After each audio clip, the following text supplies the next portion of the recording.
molecular hydrogen for the COVID-19. Now, there does appear to be some good rationale for why it would be used, and in fact in China there are already several clinical studies where they're using molecular hydrogen to treat the COVID-19 patients. According to some of the researchers, the preliminary data is really quite promising, in so much that at least one governmental organization is now recommending the use of molecular hydrogen for these patients. Now, I want to go through the pathophysiology so I can describe the rationale for why hydrogen gas would be used in these clinical studies and in this scenario. But first, I want to show you a video where Dr. Nanchan Zhong, who was the one who discovered the SARS coronavirus in 2003, actually recommends and discusses the use of molecular hydrogen. And then I actually have some videos where patients who have the COVID-19 are actually describing their experience using the molecular hydrogen therapy. So we'll go to those videos and then I'll come back and talk about the rationale for H2. So we'll see you soon.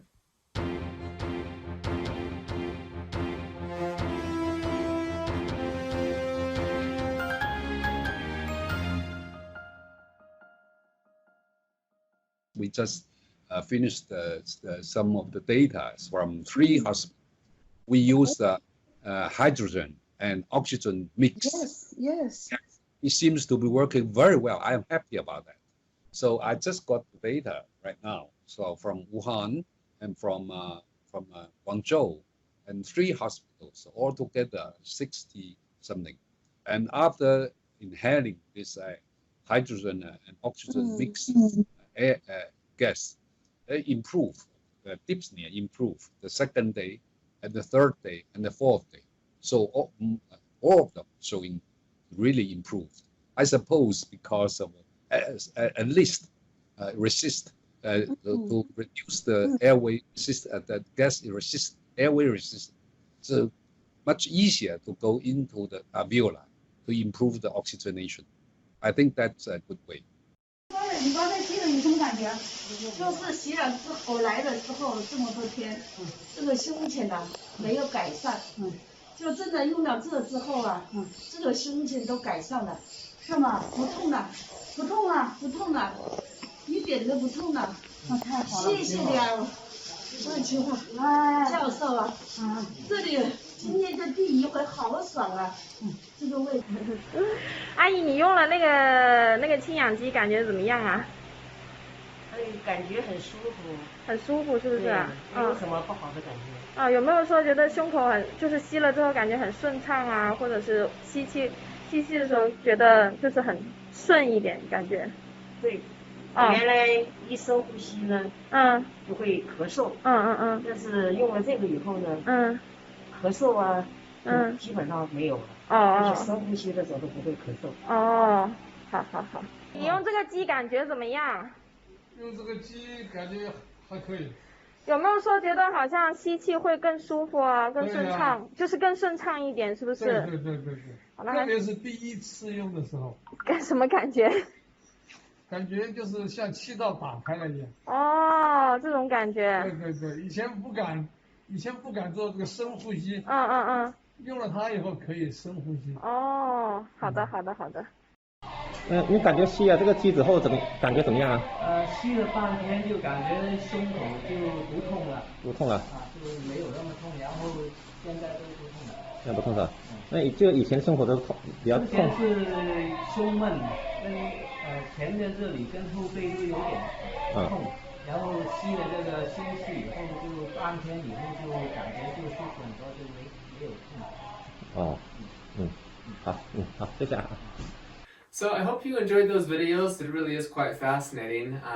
I'm excited to see what the clinical studies show. Like I said, some of them should be published here quite soon. So let's go into this COVID-19 and figure out exactly what's going on. So the COVID-19 is the disease that is caused by the SARS coronavirus. Now SARS stands for Serious Acute Respiratory Syndrome. So it really is something to do with the lungs. So here we have the SARS coronavirus. It's going to go into the lungs and it's going to attack the alveoli. So here we've zoomed in on an alveolus here. So the virus will come in, has a spike protein. It's going to use that to anchor itself onto the ACE2 or the angiotensin converting enzyme type 2, and it's going to release its positive single-stranded RNA into there. That's going to basically take over the cell's ability and causes viral replication and make more viral particles and everything. And then this type 2 pneumocyte is then going to release these mediators to recruit these macrophages. And the macrophage, the white blood cells, going to release these various cytokines, okay, interleukin 6, interleukin 1, TNF alpha, tumor necrosis factor alpha. That's going to go into the plasma and then it's going to release neutrophils. Now it's going to increase some of the vasodilation permeability so that neutrophils are going to now go into there. It's going to start creating a reactive oxygen species, and the reactive oxygen species are very damaging oxidative molecules that are going to, kill the viruses. Well, the virus is already dead, but, kill everything, inhibit viral replication, and do exactly what we want them to do. So that's a very important part of all of this. But as this continues going, you're going to get more and more of this reactive oxygen species, more of the inflammation, you get more vasodilation, more capillary permeability. But because you actually are destroying your type 2 pneumocyte, well, the type 2 pneumocyte is what's important to make surfactant. If you don't have surfactant, your lungs aren't going to work correctly. So you don't have the reduced surface tension, so you have a decreased concentration. Plus, with the permeability, all the plasma is releasing out into the alveolus, and so now you have a collapsed alveolus. So, of course, you have a collapsed alveolus, you're going to have very difficult for gas exchange. You're going to have to work really hard to breathe. So you're going to have a very difficult time breathing with that problem. When this, because of all the reactive oxygen species, you're damaging the actual cell. So the whole entire alveolus will end up dying. And now you're going to try to be coughing that up, so you have a productive cough. So people are going to present with a cough and everything. Plus, with the interleukin 6, interleukin 1, these are going to go to the hypothalamus. That's going to control the body temperature. It's going to say, hey, let's increase the body temperature. That's going to cause a fever. So now people are going to have a fever. So all this is going to continue getting more and more inflammation. You get this systemic inflammation, so more vasodilation, and that's going to cause lower blood pressure or hypotension. So you're just going to feel weak and fatigue and everything, right? So you have this hypotension. Well, that's also going to cause low blood perfusion. Well, low blood perfusion meaning you're not going to get the oxygen-rich blood to your cells. So that's going to cause low oxygen levels or hypoxia, right? So now you're going to be short of breath. Plus, with this issue, you have short of breath, but also here, and that's going to activate the chemoreceptors. It's going to cause you to activate sympathetic nerve activation, so you're going to have a higher heart rate, for example. So you have fever, difficulty breathing, higher heart rate, a cough, all of these things. But you're not getting the nutrients there either. You're not being able to do metabolic waste removal. So that's going to cause cell death, right?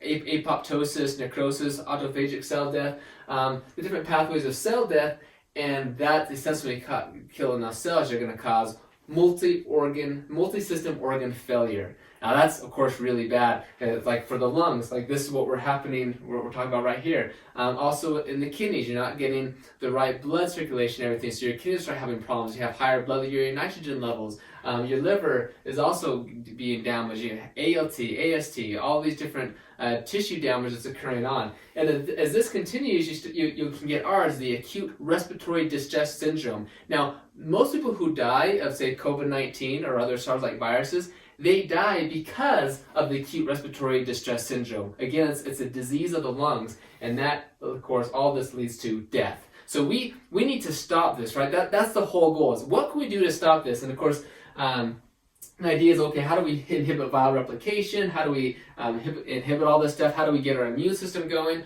Well, notice that a lot of the damage is occurring here from the reactive oxygen species and this inflammation that leads to systemic inflammation. Well, let's zoom in on this a little bit and understand it, because this is really what's going to help you to understand the rationale behind hydrogen gas, rationale for hydrogen gas. Why are they using it in the clinical studies? Why is it having the effect that it does? It helps to explain all of this. Okay, so first, reactive oxygen species. Again, these are very oxidizing molecules. Well, actually, superoxide is reductive, but the point is they cause a lot of oxidative damage, okay? You cut your apple in half and it turns brown, that's oxidation, that's damage, it's rusting. And that same thing happens to your cells. It causes lipid peroxidation, DNA damage, all of these things. So we don't want to have an excessive amount of that. But these are also important. These neutrophils, they produce these reactive oxygen species. They express these NOx enzymes, or NADPH oxidase enzymes. And it takes oxygen, normal oxygen, and converts it to the radical superoxide. The mitochondria, electron transport chain, also produces as a source for superoxide production. This is actually very important. Superoxide is what is, again, killing the pathogens, killing all the bad stuff, and helping you. So you really want superoxide. You just don't want too much of it. It's got to be regulated, right? Also nitric oxide. Well, nitric oxide is very critical. It's a vasodilator. Of course, that's really good, but you don't want too much of that because that's going to cause misdistribution of blood flow and whole sorts of problems. So we need to have that regulated as well. But nitric oxide it can inhibit viral replication. It's extremely important for the immune system. But again, you don't want too much of it. You want to keep that regulated. Well, when you have this cycle going on, these are just getting higher and higher and higher and higher. And now you're just causing all sorts of necrosis and cell damage. You're inducing apoptosis, right? That's the cell death we talked about. Well, also when these get high, they react instantaneously to form none other but peroxynitrite. Peroxynitrite is literally like the most oxidizing, damaging molecule that there is. It is pernicious, it is terrible, it is a bad molecule.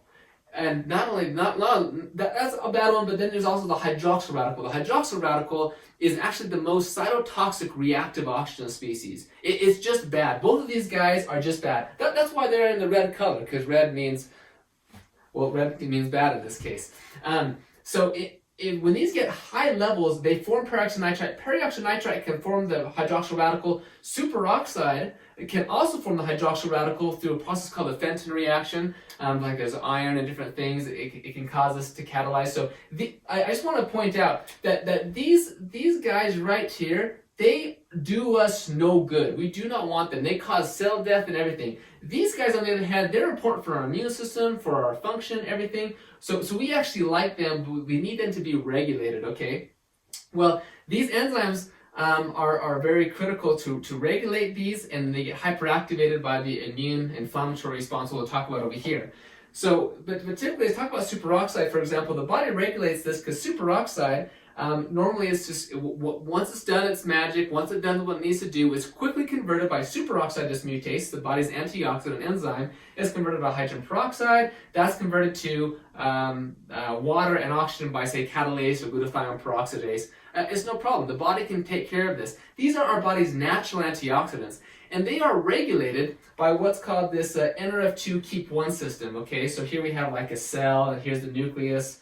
Okay, look, here's your mitochondria, okay?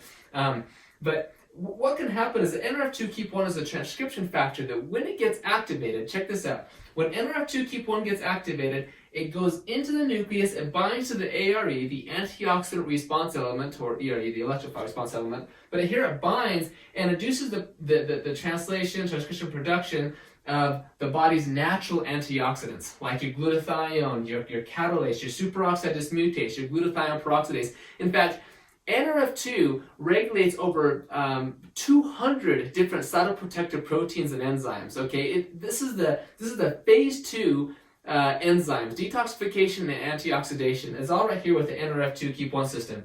Well, when you have an attack like this, all your superoxide dismutase, your catalase, all this stuff that's going to control everything is like totally depleted. It gets gone, and that's why you're getting it gets gone. That's funny. You get such a depletion going on here that you're quickly going to have necrosis and apoptosis, cell death, and everything.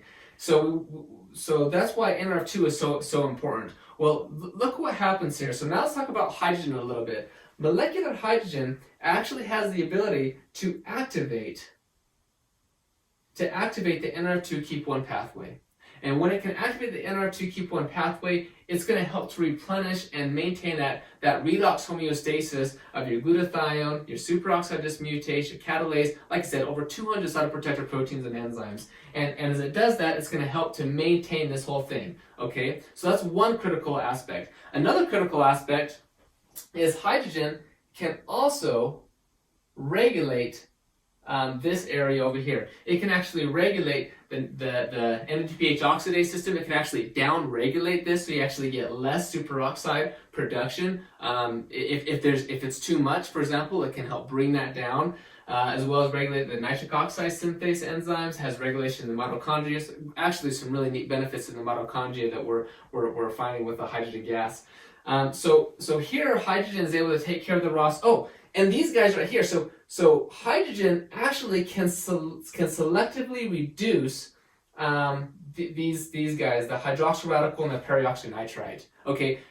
Now consider, see, other antioxidants, say vitamin C or vitamin E or whichever ones we're talking about, there are some potential problems because in some ways, just based on reaction kinetics or stoichiometry or different things, not stoichiometry, but those things can react indiscriminately with things like superoxide or nitric oxide. Okay, hydrogen gas can actually not react with nitric oxide or superoxide. The only things it can react with are these very dangerous and very damaging oxidants, hydroxyl radical and peroxynitrite. It can't react here, but it can selectively reduce these guys. It can increase NRF2 activation to increase your body's natural antioxidants, and it can regulate the enzymes, the very enzymes that are producing these. So it's a very good regulatory system of what hydrogen gas can do, okay? And consider it is the smallest molecule, smaller than oxygen, so it's able to diffuse into the cell,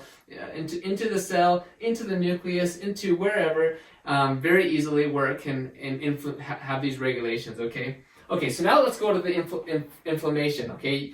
During this process, we get what's called the cytokine storm. That's when we have just this huge upregulation of all these cytokines, and we have tons of problems going on here, okay? So, for example, interleukin 6, interleukin 4, tumor necrosis factor alpha. Well, these are regulated by other transcription factors like NF-kappa B, NFAT, STAT1, or STAT3. These transcription factors regulate and increase the production of all of these. Well, guess what activates these? Reactive oxygen species, okay? Well, reactive oxygen species activate these guys, and guess what these guys can produce? Well, if you guess reactive oxygen species, you go to the head of the class. Because that's right. All of this is this whole cycle. And you can see it's a vicious cycle. It just keeps on getting worse and worse and worse until you get more cell death, which results in multi-system organ failure, which results in, well, eventually death. If we don't stop this, we have to stop this cycle. So hydrogen gas over here, we've actually demonstrated that hydrogen has an inhibitory role or a regulatory role in regulating these guys, which are going to regulate the actual inflammatory cytokines. So we've actually done several studies showing, we and as well as many other colleagues and researchers, and many papers have demonstrated that hydrogen has a great anti-inflammatory effects, decreasing interleukin 6. Okay, that's a very potent pro-inflammatory cytokine. So hydrogen can regulate NF-κB, NFAT. It's going to decrease these cytokines, and we're seeing in the research that hydrogen can therefore decrease, for example, lipopolysaccharide-induced hypotension, decreasing some of these other symptomology here because it's decreasing this inflammation, it's decreasing the oxidative damage, the oxidative stress that's going on. So, so to sum it all up together, this is how the virus progresses, leading to reactive oxygen species and inflammation. That's going to cause all the way to cell death, multi-system organ failure, and eventually, potentially death, right? And hydrogen gas, being a very simple, small molecule, we're showing it can help to regulate the redox status of the cell by selectively reducing the very bad guys, help to regulate and improve the NRF2 keep 1 pathway to maintain our body's redox homeostasis, and also has regulatory effects with the inflammation to lower chronic, harmful systemic inflammation. And it's by regulating everything and not just decreasing it or inhibiting it or something, because that's not what we want to do. We need all of these things. This is our immune system. We don't want to just get rid of it. Yes, it is what is killing us, but it is also very important that we have so that we can get better. So that is kind of that is the idea between hydrogen gas and its rationale for COVID-19. So anyway, I hope this made sense. I hope you're able to learn something from this, and we'll, like I said, check out the literature. We'll post the clinical trials, when they get done, and thank you very much.